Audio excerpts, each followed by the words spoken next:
오늘 말씀의 제목은 어느 것이 쉽겠느냐, 어느 것이 쉽겠느냐라는 제목으로 하나님 말씀 보겠습니다. 예배 시간에 핸드폰이나 아니면 다른 서로 간의 잡담이 있으면 됩니까? 안 됩니까?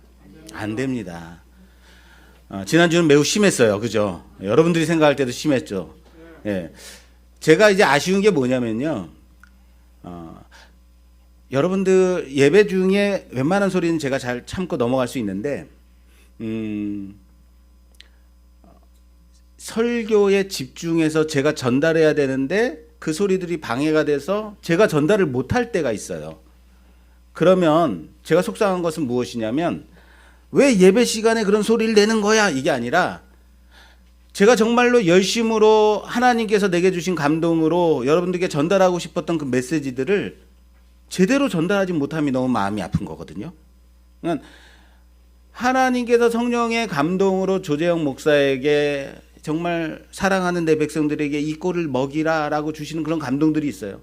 이 설교를 준비할 때 저는 짧게는 일주일, 그 전부터 계속해서 이 본문을 보면서 준비해오는, 그래 하나님 내게 정말 감동 주세요. 난 그냥 하나님의 말씀 성의 없이 전할 수 없어요 라고 그렇게 기도하면서 준비하는데, 이 말씀이 여러분들께 막 스며들고 흘러가는 것들이 느껴질 때가 있지만 간혹 그것이 방해되거나 어떤 소리들로 인해 가지고 제대로 전달이 되지 못할 때 저는 그게 너무 아쉬운 거예요. 이 좋은 말씀이, 귀한 말씀, 이 말씀 때문에 나도 일주일을 살았는데 여러분들도 그렇게 살았으면 좋겠다는 거거든요. 그래서 여러분들이 예배를 드릴 때 정말 여러분들의 마음을 확장 열고 하나님의 말씀에만 집중할 수 있도록, 이건 모두 다 힘써야 되는 부분이다라고 저는 생각합니다. 할렐루야. 지난주에 우리가 베드로를 부르시는 예수님의 모습을 봤는데, 예수님이 제자들을 부르셨더니 모든 것을 버려두고 주님을 따르니라. 여기에만 집중하면 와 대단하다. 어떻게 모든 것을 버려두고 주님만을 따를 수 있을까? 이렇게 보게 된다 그랬어요. 그죠? 그런데 베드로를 예수님께서 부르셨을 때 모든 것을 버려두고 주님을 따른 베드로, 그 믿음에 초점을 두면 된다 안 된다? 안 된다라고 했습니다. 그렇게 되면 인본주의적 해석이라 그랬어요. 사람이 드러나는 말씀 아닙니다. 죽은 자와 같은 생동감 없이 활력 없이 하루하루를 그물을 던지며 살아가던 베드로에게 기적을 보이시고 베드로의 집에 들어가 그 장모의 열병을 고쳐주심에도 불구하고 여전히 그 다음날 자신의 삶 가운데 빠져 있던, 그래서 그물을 던지고 있던 그 베드로를 지명하여 그물을 깊은 데 가서 던져라 라고 말씀하시므로 물고기를 가득 잡게 하신 예수님의 베드로를 향하신 부르심의 열심. 뭐라고요? 베드로를 향한 부르심의 열심이요. 예수님의 열심에 있다라는 그런 말씀을 전했습니다. 근데 이게 전달이 안 된 것 같아요. 왜요? 어쩌녁에 가족이 모여가지고 이제 가정 예배를 드리는데 집사람한테 물어봤어요. 이거 뭐라고 그랬어? 그랬더니 모르는 거예요. 언제 그런 일이 있었어요? 이런 거. 야, 집사람이 그러는데 여러분들은 어떻겠어요? 베드로의 열심이 아니고 누구의 열심이요? 누구의 열심이요? 그렇죠. 예수님의 열심이에요. 여러분들을 부르시기 위해서 예수님께서 얼마나 열심히 여러분들을 부르고 계시는 줄 아십니까? 여봐, 이렇게 모른단 말이에요. 그렇게 예수님은 우리와도 우리의 구원 이야기를 만들기를 원하신다는 사실을 믿으시길 바랍니다. 그 시각에서 오늘 본문을 또 봐야 돼요. 이 시각을 가지고. 자, 보세요.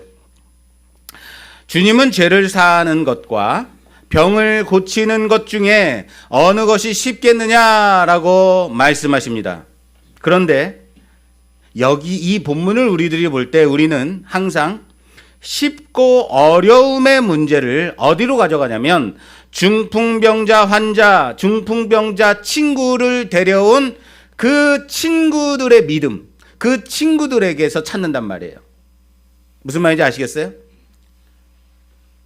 유대인들의 집을 우리가 먼저 살펴본다면 지붕이 뜯기 좋은 구조라는 것을 우리는 알아야 돼요. 지붕을 수시로 뜯었다 덮었다 한다는 거예요. 친구들이 지붕을 뜯고 중풍병자를 내린 것은 대단한 믿음이나 엄청난 헌신이 아니다라는 것을 말씀드리기 위해서 이 얘기를 하는 거예요. 그것은 쉬운 일입니다. 따라서 합시다. 그것은 쉬운 일이다. 더 어려운 것은 이 친구를 데려가면 나으리라 라는 믿음인 거예요. 우리는 그 친구들이 어떻게 남의 지붕을 뜯고 먼지가 막 날리는데 밑에 사람도 막 먼지 뒤집어 쓰고 그 욕을 다 먹어가면서 그걸 뜯어가지고 친구를 내려 여기에 초점을 맞춘단 말이에요. 팔레스틴 지역의 가옥을 살펴보면 되게 흙벽돌로 지어진 집들이라는 거예요. 흙벽돌. 그런데 그 흙벽돌이라고 해서 우리가 생각하는 딱딱한 벽돌이 아니라 갈대나 나뭇가지에 진흙을 뭉쳐서 발라서 만든 단창 슬라브 형태의 일종의 우리 옛날에 1층 집 양옥집 생각하시면 돼요. 그 양옥집의 지붕이 어땠어요? 평평해요. 그 지붕이 평평한 양옥집 옥상이 있는 집을 생각하시면 돼요. 그런 식으로 생겼는데 집 한쪽에 지붕으로 올라갈 수 있는 계단이 나 있다고 합니다. 그래서 지붕에서 약간의 생활을 할 수 있도록 만들어진 그런 구조. 그래서 큰 일이 아니다 하더라도 지붕에 널어놓은 곡식들을 쉽게 아래로 내리기 위해서 지붕을 뜯어서 밑으로 내리는 일이 종종 있었다라는 얘기예요. 외부 계단이 있었기 때문에 외부에서 지붕으로 직접 올라가는 것이 어렵지 않았다라는 거예요. 그리고 중풍병자를 메고 친구들은 계단을 통해서 지붕 위로 올라가서 흙벽돌로 된 지붕을 뜯어서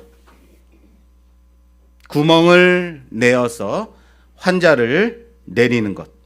그렇게 내렸다라는 거예요. 그런데 이러한 것이 매우 큰 결례나 큰 결단이 필요한 일은 아니다라는 것을 우리는 먼저 전제해야 됩니다.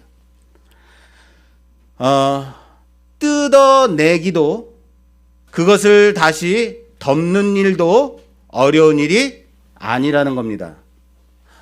이런 거죠. 어디 감히 남의 집 지붕을 뜯어? 이거 먼지 어떻게 할 거야? 이런 일이 아니라는 겁니다. 우리가 성경을 보면 사무엘서에 보면 사울이 이제 왕이 될 것을 사무엘이 서로 대화할 때 어디서 대화해요? 지붕에 올라가서 대화해요. 그리고 베드로가 사도행전에 보면 베드로가 지붕에 올라가서 뭐 해요? 기도하다가 환상을 보게 되죠. 지붕에 올라가서 무언가를 하는 일은 별일이 아니라는 거예요. 그리고 그 지붕을 뜯는 일도 일상적으로 있을 수 있는 일이다라는 것을 전제합니다. 우린 이 본문을 보면서 지붕을 뜯기까지 수고한 친구들의 믿음에만 초점을 맞추고 이 본문을 보게 된다라는 거예요. 그렇기 때문에 이 본문에서 보여주고자 하는 그 메시지를 볼 수 없는 겁니다. 이 본문에서 예수님께서 보여주기를 원하셨던 것은 당신에게 죄 사함의 권세가 있다라는 것이에요. 예수님께 무엇이 있다고요? 죄 사함의 권세예요. 그리고 본문도 그것에 대해서 바리새인과 서기관들의 마음속에 신상모독?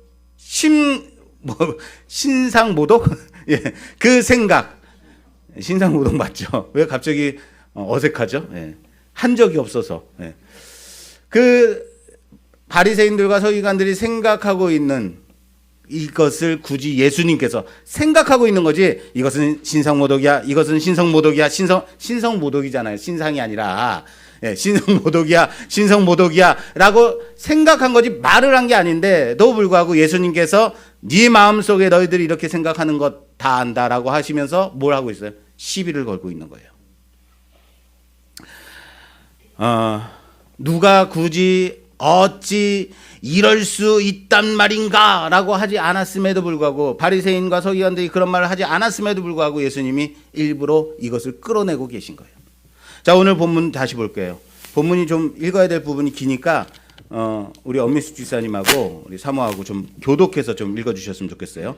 20절에서 24절까지 한 절씩 교독해 주세요. 20절에서 24절까지입니다. 예수께서 그들의 믿음을 보시고 이르시되 이 사람아 내 죄 사함을 받았느니라 하시니, 서기관과 바리새인들이 생각하여 이르되 이 신성 모독하는 자가 누구냐? 오직 하나님 외에 누가 능히 죄를 사하겠느냐? 예수께서 그 생각을 아시고 대답하여 이르시되 너희 마음에 무슨 생각을 하느냐? 내 죄 사함을 받았느니라 하는 말과 일어나 걸어가라 하는 말이 어느 것이 쉽겠느냐? 그러나 인자가 땅에서 죄를 사하는 권세가 있는 줄을 너희로 알게 하리라 하시고 중풍병자에게 말씀하시되 내가 내게 이르노니 일어나 내 침상을 가지고 집으로 가라 하시매. 아멘. 자, 여러분께 제가 묻겠습니다. 여러분, 감기에 걸렸다가 기도해서 나았어요 라고 고백하는 것하고, 제가 암에 걸렸는데 기도해서 나았습니다 라고 고백하는 것 중에 어떤 것이 더 대단해 보이세요? 암요. 뭐라고요? 암에 걸린 것이 더 대단해 보이죠? 맞아요. 암입니다. 그런데 그것은 우리의 시각에서일 뿐이다라는 것 아십니까? 하나님이 고쳐주실 때는 어느 것이 더 쉬울까요? 어느 것이 더 쉬울까요? 어느 것이 더 쉬워요? 맞아요. 똑같아요. 하나님 앞에는 암이나 감기나 어려운 일이 아니다라는 것을 우리는 압니다. 같은 선상에서 우리의 병을 고쳐주십니다라는 사실을 믿으시길 바랍니다. 감기든 암이든 하나님이 고쳐주시겠다면 고쳐지는 거예요. 그렇다면 여러분 다시 물어볼게요. 죄를 사함과 일어나 걸어가라 하는 것 중에서 어느 것이 더 쉬울까요? 어느 것이 더 쉬울까요? 같아요? 둘 중에 쉬운 일은 없습니다. 예수님이 물어보시는데 어느 것이 더 쉽겠느냐라고 말하는데 정말 쉬우세요? 중풍병자한테 일어나 걸어가, 이게 쉬우세요? 쉬운 일은 없어요. 인간으로서는 불가능한 일이에요. 어려운 일도 아니라 불가능한 일이에요. 여기서 중풍병자로 되어 있는 이 단어는요, 단지 우리가 아는 중풍병자 그거보다 더 심각한 마비를 가지고 있는 거예요. 완전 마비, 전신 마비. 하나님만이 하실 수 있는 일이다라는 겁니다. 그런데 그것을 지금 예수님께서 하실 수 있는 일이다라는 것을 보여주기 위해서 지금 이 일을 하고 계시다. 그리고 말씀하고 있는 겁니다. 어떤 걸요? 죄사함과 중풍병자에게 일어나 걸으라 하시는 말씀. 자, 오늘 본문은 17절 이렇게 돼 있어요. 하루는 가르치실 때에 갈릴리의 각 마을과 유대와 예루살렘에서 온 바리새인과 율법 교사들이 앉아 있는데 병을 고치는 주의 능력이 예수와 함께 하더라. 병을 고치는 능력이 예수와 함께 하더라라고 시작이 돼요. 여기 병을 고치는 주의 능력에서 이 병을 고치는 주의 능력이 예수와 함께 하더라라는 이 능력은요, 헬라어로 두나미스입니다. 뭐라고요? 두나미스예요. 이 두나미스가 뭐냐면 이 두나미스에서 뭐가 나오냐면 영어에 다이나마이트가 나와요. 다이나마이트.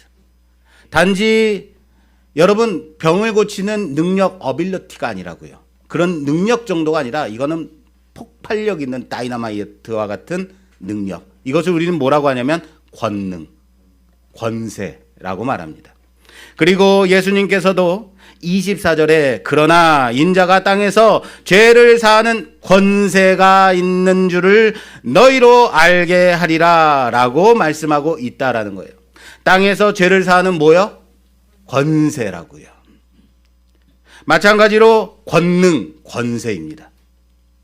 본문은 의도적으로 권능과 권능 사이에 이 사건을 두고 그 포인트를 가지고 보기를 원하시는 말씀이다라는 거예요. 권능과 권능 사이의 사건. 정말 그런지 주님의 말씀을 통해서 더 확실하게 살펴볼 필요가 있습니다. 여러분 성경을 보실 때 우리가 가장 중요하게 여겨야 되는 부분이 뭐냐면 첫 번째, 하나님께서 뭐라고 말씀하셨는가? 따라서 합시다. 하나님께서 뭐라고 말씀하셨는가? 자, 그리고 둘째는 예수님께서는 어떻게 말씀하고 계신가? 두 번째, 따라서 합시다. 두 번째, 예수님께서 뭐라고 말씀하시는가? 그리고 세 번째가 있습니다. 성경은 그 사건을 뭐라고 설명하는가? 따라서 합시다. 성경은 그 사건을 뭐라고 설명하는가? 이렇게 보셔야 되는 거예요. 그것을 통해서 이 사건을 봐야 한다라는 거예요. 그런데 여기 중풍병자를 친구들이 데려왔는데 이 중풍병자를 고치는데 오늘 본문에 보면요, 병을 고치셨다라고 말씀하고 있지 않다는 것 아십니까? 중풍병자를 고쳤다라고 말씀하지 않아요. 여기에 우리 관심을 가져야 돼요. 주님은 단지 중풍병자에게 뭐라고 말씀하시냐면 내가 내게 이르노니 일어나 내 침상을 가지고 집으로 가라 라고 말씀하세요. 무슨 말인지 아시겠어요? 그리고 말씀도 그 병자가 병이 나았다라고 말씀하지 않고 25절에 보면 그 사람이 그들 앞에서 곧 일어나 그 누웠던 것을 가지고 하나님께 영광을 돌리며 자기 집으로 돌아가니라. 할렐루야! 라고만 말씀하신다고요. 이상하지 않습니까? 한 가지만 더 이상했으면 좋겠어요. 오늘 주님께서 이렇게 말씀해요. 이 사람에 대해서 하시는 말씀이 이 사람아 내 죄사함을 받았느니라 라고 말씀하세요. 이 사람아 라고요. 이 사람아, 물론 영어 성경의 다른 번역본에 보면 이 사람아 라고 되어 있기도 하지만 이 친구여 라고 말하기도 합니다. 그런데 굳이 사람아 라고 붙이지 않아도 되잖아요. 얘야 일어나라 가라, 일어나 가라 라고 하셔도 되는데 굳이 사람아를 지칭해서 사람아 내 제사함을 받았다라고 말씀하고 있다라는 거예요. 오늘 본문은 단지 친구들의 믿음으로만 보기에는 그 의미가 더 크다라는 것을 우리는 알아야 돼요. 우선 예수님은 병 고치는 주의 권능이 함께 예수님과 함께 계셨습니다. 그러므로 중풍병자가 오더라도, 눈먼 자가 온다 하더라도, 나병 환자가 온다 하더라도, 무슨 병 걸린 자가 온다 하더라도 고치실 수 있습니다. 왜요? 병 고치는 능력이, 권능이 주님과 함께 했기 때문입니다. 그러나 병을 고치는 것에 집중하지 말라는 거예요.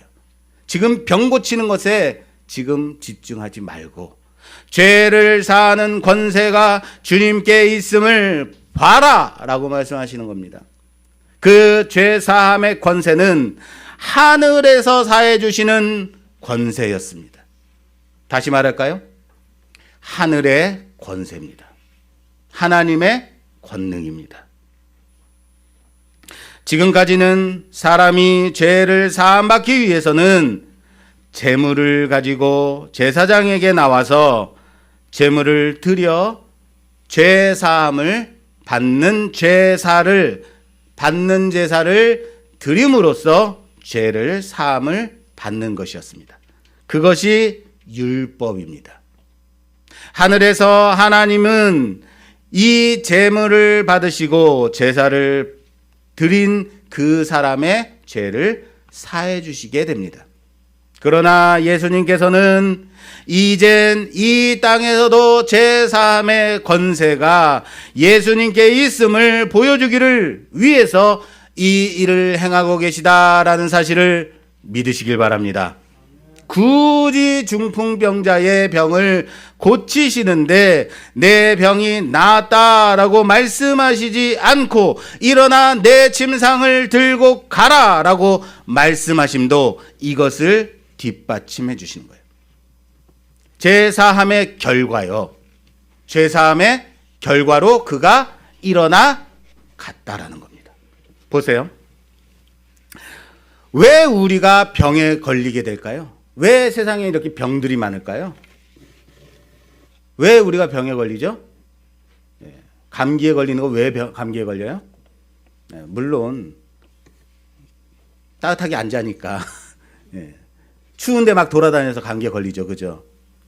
물론 여러분 우리들이 병에 걸리는 건요. 죄를 지어서 병에 걸리게 되는 겁니다. 좀 충격적인가요? 죄로 인한 결과라고요. 그러나 모든 병이 내가 무엇을 했기 때문에 어떤 죄를 지었기 때문에 걸리게 되는 것은 아니다라는 것. 여러분 집중해서 들으셔야 돼요. 헷갈리시면 안 돼요.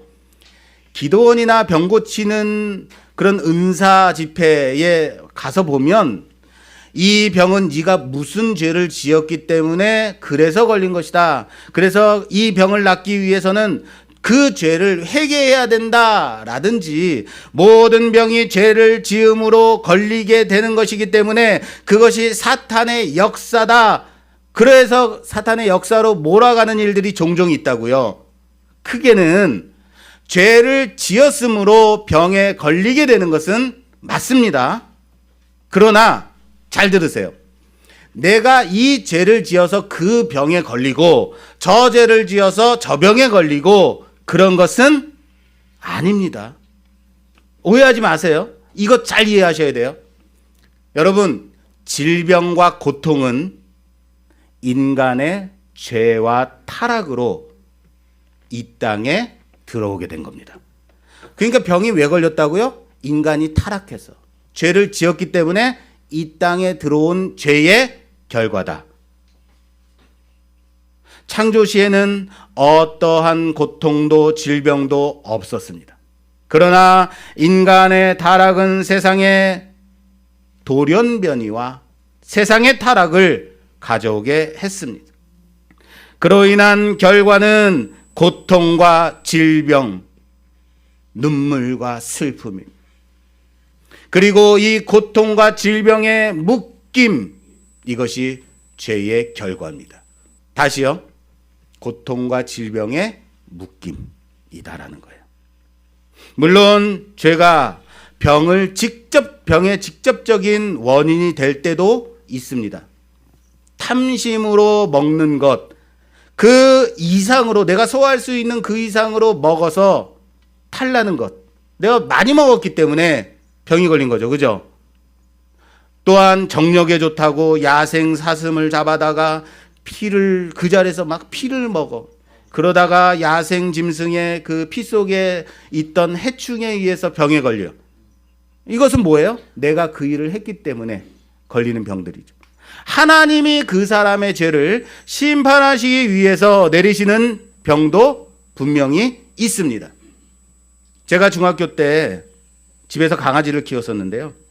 지금 까미는 그 강아지 아닙니다. 예. 강아지를 키웠는데 이 친구가 워낙 먹성이 좋아요. 얼마나 먹는 것을 밝히는지. 그런데 여름 휴가철에 우리 가족 모두가 바닷가로 3박 4일간 놀러 가게 됐어요. 어떻게 하지 하다가 3일간 사료를 잔뜩 주고 가야겠다고 사료를 잔뜩 주고 갔어요. 그리고 휴가 갔다가 돌아왔는데 얘가 그 사료를 다 먹고 죽었어요. 와, 뭐예요? 죄로 인한 사망이죠. 그걸 왜 잔뜩 먹어? 조금씩 먹어야지. 그죠? 조절이 안 되는 거예요. 그러나 우리가 당하는 질병은 크게 인간의 죄에 대한 결과로 당하게 되는 질병이 있고 고통이 있습니다. 제가 아는 친구 중에 학생 때 본드를 불다가 그냥 본드를 불다가 환각 증세 그것 때문에 본드를 불다가 그대로 본드 봉지를 뒤집어 쓰고 까무러쳐 버렸어요. 그리고 깼더니 눈이 하나도 안 보이는 거예요. 뭐예요? 죄로 인한 장애인 거죠. 그러나 모든 시각장애가 죄로 인한 장애가 아니라 우리는 어쩌면 하나님이 우리를 통해서 그 영광을 드러나게 하시기 위해 사용되는 도구일 수 있다라는 사실을 믿으시길 바랍니다. 모든 장애가 죄로 인한 것이 아니라 뭐예요? 하나님의 영광을 위해서 쓰임받는 장애도 분명히 있죠. 여기 중풍병자가 언제 병이 나았을까요? 중풍병자가 일어나서 갑니다. 언제 병이 났을까요? 예수님께서 일어나 내 침상을 들고 가라 라고 명령하셨을 때요? 어쩌면 내 죄사함을 받았느니라 라고 말씀하실 때 아닐까요? 죄사함을 받았고 그 결과로 마비에 묶였던 그 질병에 의해 꼼짝도 못했던 그의 전신이 풀려나게 된 것은 아니었을까요? 단지 자기 자신은 몰랐던 거죠. 내가 풀렸는지 안 풀렸는지 몰랐던 거. 그러다가 예수님께서 야 뭐해? 일어나서 가. 움직이네? 하고 걸어간 것은 아닐까요? 예수님이 이 사람아 내 죄사함을 받았느니라 라고 말씀하셨을 때 예수님은 어쩌면 인간의 죄에 대한 문제를 가지고 여기 이 사건에 가지고 오고 계신 것은 아닐까요? 정말 우리가 고민해야 될 필요가 있다라는 거예요. 사람의 죄로 인한 결과로 얻게 된 세상의 많은 질병들, 고통들, 슬픔과 죽음으로 우린 죄의 결과에 묶여 있는 자들입니다. 도저히 불가능한 그런 존재들이라고요. 하늘에서 풀어주시는 죄사함은 그 죄사함 받기 전에는 도저히 움직일 수 없는 오늘 이 중풍병자와 같은 스스로는 일어설 수 없는 그런 존재들이라는 것 아십니까? 그게 누구라고요? 죄에 묶여있는 우리들이라고요. 그러나 수많은 우리의 문제의 근본적인 해결은 그 죄에서 사함받는 그것이라는 사실을 믿으시길 바랍니다. 그래서 그 사람을 지칭하지 않고 사람아 라고 대표적 명사를 가져와 죄사함을 받았다라고 말씀하시는 거죠. 그리고 그 죄에 묶인 것을 풀어주시는 그 순간 온 몸이 자유로워져서 일어나 누웠던 침상을 들고 하나님께 영광을 돌리며 가는 것입니다. 이 부분이 더욱 확실해지는 것은 이 사건 앞에 어떤 사건이냐면 나병 환자를 고쳐주시는 이야기가 있는 겁니다. 그것으로 더 확실해진다는 거예요. 찾아볼게요. 그 앞에 누가복음 5장 12절에서 14절 말씀 좀 봉독해 주세요. 12절에서 14절 말씀입니다. 예수께서 한 동네에 계실 때에 온몸에 나병 들린 사람이 있어 예수를 보고 엎드려 구하여 이르되 주여 원하시면 나를 깨끗하게 하실 수 있나이다 하니 예수께서 손을 내밀어 그에게 대시며 이르시되 내가 원하노니 깨끗함을 받으라 하신대 나병이 곧 떠나니라. 예수께서 그를 경고하시되 아무에게도 이르지 말고 가서 제사장에게 내 몸을 보이고 또 내가 깨끗하게 됨으로 인하여 모세가 명한 대로 예물을 드려 그들에게 입증하라 하셨더니. 아멘. 경고하신, 이건 제 건데 엄미수 지사님이 따라서 하셨어요. 자, 한 마을에 계셨는데 온몸에 나병 들린 환자가 와서 예수님께 고쳐달라라고 하는 사건이죠. 그런데 여러분 보세요. 우린 여기에서도 주목해야 될 부분이 있어요. 나병 걸린 사람이 나병을 낫게 해달라고 하지 않고 주여 원하시면 나를 뭐하여? 깨끗하게 하실 수. 따라서 합시다. 원하시면 나를 깨끗하게 하실 수 있나이다. 나병을 고쳐주세요라고 말하지 않아요. 깨끗하게 하실 수 있나이다. 그리고 예수님도 손을 내밀어 그에게 대시면서 이르시되 내가 원하노니 깨끗함을 받으라 라고 말씀하십니다. 그리고 나병이 어떻게 돼요? 떠나니라. 할렐루야. 병을 고쳤다고 하지 않아요. 나병입니다. 나병이라고요. 나병 들린 자가 깨끗하게 하실 수 있다라고 말하고, 이 사건은요 나병을 고친 사건이 아닙니다. 깨끗함과 부정함의, 다시요, 이 사건은 정함과 부정함의 사건이에요. 정함과 부정. 그리고 주님은 그에게 손을 얹고 말씀하십니다. 여러분, 율법에서는요 부정한 것에 손을 대면 손댄 사람마저도 부정하게 되는 거예요.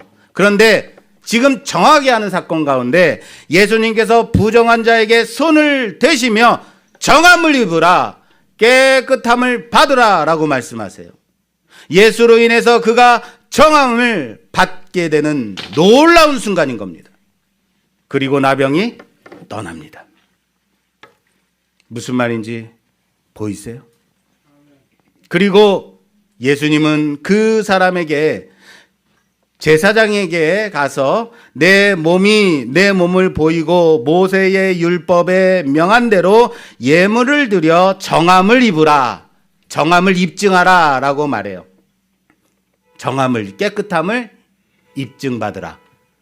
바로 이겁니다. 율법에는 이 사람이 정한지 부정한지 제사장이 판단하게 돼 있어요. 제사장이 판단해요. 여러분, 제사장은요 이 병을 낫게 할 수는 없습니다. 단지 이 사람이 정한지 부정함에, 이 사람의 정함과 부정함의 판단만 할 수 있는 겁니다. 그리고 율법으로 그가 정하여졌다라고 선언할 수 있는 겁니다. 그래서 예수님도 율법을 따라 제사장에게 가서 입증하라라고 말씀하고 계신 겁니다. 그런데 여러분, 지금 누가복음 초기예요. 그런데 누가복음 후기 뒷부분에 가면요, 후반부에 가서 보면 10명의 나병 환자를 고쳐주시는 말씀이 또 나와요. 그 사건 좀 볼게요. 누가복음, 요건 교독할게요. 좀 내용이 길거든요. 빨리 좀 교독해 주세요. 누가복음 17장 11절에서 19절까지 11절에서 19절까지 교독해 주세요. 네. 예수께서 예루살렘으로 가실 때에 사마리아와 갈릴리 사이로 지나가시다가 한 마을에 들어가시니 나병 환자 10명이 예수를 만나 멀리 서서 소리를 높여 이르되 주여 선생님이여 우리를 불쌍히 여기소서 하거늘 보시고 이르시되 가서 제사장들에게 너희 몸을 보이라 하셨더니 그들이 가다가 깨끗함을 받은지라. 그 중에 한 사람이 자기가 나은 것을 보고 큰 소리로 하나님께 영광을 돌리며 돌아와 예수의 발 아래에 엎드려 감사하니 그는 사마리아 사람이라.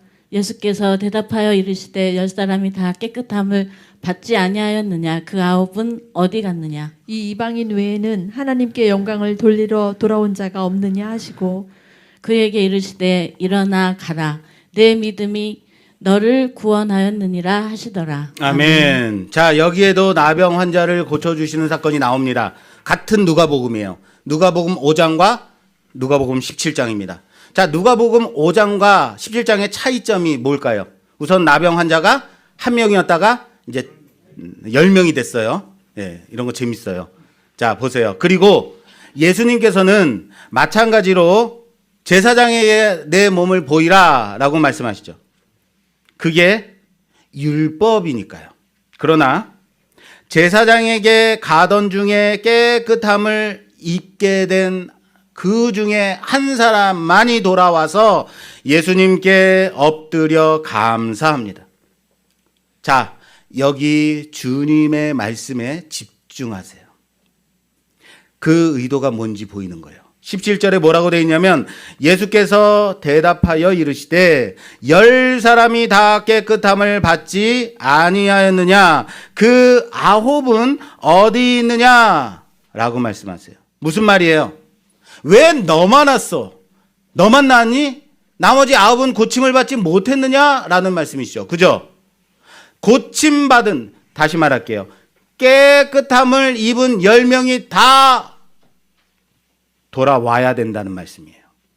이게 누가복음 5장과 17장에서 나병 환자를 고쳐주신 사건의 가장 큰 차이입니다. 그전에는 돌아오라는 말씀이 없었는데 17장에서는 돌아와서 예수님께 감사해야 된다는 거예요. 누가복음 5장에서는 나병 환자를 정하게 하시고 율법으로 입증받으라 라고 하신 겁니다. 그러나 17장에서는요. 정함을 받았음을 주님께서 정함을 받았음을 예수님께 나와 감사해야 된다는 거예요. 여러분, 고작 예수님이 왜 너 나한테 감사하지 않았어? 감사해야 돼. 이거 말씀하시려는 거 아닙니다. 그거라면 너 왜 제사장에게 가서 정함을 입증하라고 했는데 율법을 따라서 그렇게 가지 않았냐라고 말씀하셔야 되는 거예요. 그리고 나한테 와서 감사해도 되지. 잘 보세요. 누가복음 17장이 언제 일어난 사건인지 아십니까? 예수님께서 예루살렘으로 올라가실 때에 일어난 사건이라고요. 이제 예루살렘으로 올라가시면 제사장들에게 붙잡혀서 고난당하시고 십자가에서 죽게 되실 겁니다. 사역의 마지막 때라는 거예요. 사역의 마지막을 향해서 가시고 있는 그 길이다라는 거예요. 그때. 그런데 이번에 만나 정하게 하신 나병 환자들에 대해서는 제사장에게 가서 정함을 증명받는 것이 당연함에도 불구하고 이 정함을 증명받지 않고 돌아온 사마리아 사람 한 사람을 칭찬하고 계시다는 거예요. 그리고 뭐라고 말씀하세요? 따라서 합시다. 내 믿음이 너를 구원하였느니라. 무슨 말인지 아시겠어요? 무슨 차이인지 아시겠어요? 지금까지는 정함과 부정함을 율법으로만 판단받을 수 있었어요. 그러나 이제는 율법으로 증명할 것이 아니라 예수님 자신이 그 율법의 완성이 되셨음을 정함과 부정함의 판단만이 아니라 그 근본을 정하게 하시는 권세가 예수님께 있음을 보여주시는 사건이라는 겁니다. 할렐루야! 예수님은 우리의 본질을 변화시키시고 정하게 하신다. 누가복음은 이러한 사건을 굳이 병고침의 사역으로 말씀하고 있지 않습니다. 이 사건은 정하게 되는 사건이고 바로 이어서 중풍병자를 고치시는 오늘 본문 말씀은 죄 사함의 권세로 묶인 것이 풀리는 사건이고 바로 예수님께서 이 땅에 오심이 하늘에서 하나님의 뜻과 나라가 임함같이 이 땅에서도 그 뜻과 나라가 임하게 하심의 사역임을 보여주고 계시는 겁니다. 사람들이 아는 대로는 인간 요셉의 아들 마리아의 아들 요셉이 인간 요셉의 아들 마리아의 아들이겠지만 주의 권능으로서 죄에 묶인 우리 인간의 죄의 속박에서 자유하게 하시고 부정한 우리를 그 근본을 변화시켜 본질을 변화시켜 정하게 하시고 죄의 결과로 꼼짝도 못하는 우리를 자유롭게 해방시켜 주시는 이 땅에서의 죄사함의 권세가 임했음을 보여주시는 놀라운 사건이라는 사실을 믿으시길 바랍니다. 그리고 이 권세가 예수 그리스도를 통해서 이 땅에 임하셨습니다. 우리는 죄로 인해 마치 마비 환자와 같이 전신마비와 같이 중풍병자와 같이 아무것도 자신의 의지대로 움직일 수 없는 그런 상태와 같은 자들이었음을 고백하기를 바랍니다. 그런 우리를 향해서 단지 병을 고쳐주심만이 내 병을 고쳐주심을 바라던 우리를 향해서 사람의 죄를 예수 그리스도의 대속의 은혜로 인해서 사해 주셨음을 믿으시길 바랍니다. 그리고 이제 우리를 향해서 아직도 내가 마비 환자인 줄 알고 꼼짝도 하지 않고 있는 우리를 향해서 말씀하십니다. 일어나 내 침상을 들고 가라. 그 주님의 음성을 듣는 우리 모두가 되기를 주님의 이름으로 부탁합니다. 내 의지로 주님께 나올 수 없었던 자가 하나님을 찬양하고 영광 돌릴 수 있었던 죄의 얽매였던 자가 이제 예수님의 그 음성에 일어나 뛰고 달리며 찬양하며 하나님의 영광을 나타내는 자로 더 이상 부정한 자가 아니라 정함을 덧입은 자로 회복해 되었음을 널리 선포하며 전하는 우리 모두가 되기를 주님의 이름으로 축원합니다. 나를 자유케 하신 그 하나님의 아들 오늘 이곳에 임하셔서 우리를 정케 하시고 자유케 하시며 우리를 정하게 하셨음을 찬양하는 우리 모두가 되기를 주님의 이름으로 축원합니다. 축원합니다.